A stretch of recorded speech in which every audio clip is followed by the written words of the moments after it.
Ang linaw-linaw na nakalagay dyan eh. Abusado yung ginagawa mo, pare. Sa kabila nga, 50 lang eh. 300 for truck.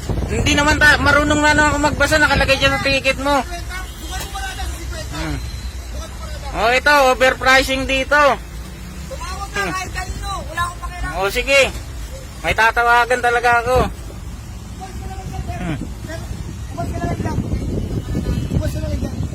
Ginagawa mo kaming bobo eh.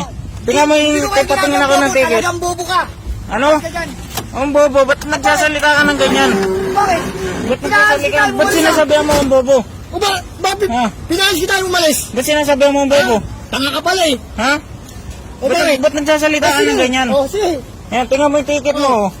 Pinaalis kita, ayaw mo yung presyo, di ba? Pinaalis kita, ayaw mo umalis. Ba't nagsasalita ka ng bobo? Tanga ka pala eh. Ha? Huwag mong salita O ng sige, ganyan. ano? Sige, ano? Yabang mo. Ano? Ikaw mayabang, gago, hindi ako. Ba't nagmumura ka? Minura ba kita? Ha? Ha? Buwang ka Baka pala eh. nakarinig oh. O umalis ka na lang, para wala Ha? nang usapan. Umalis ka na lang.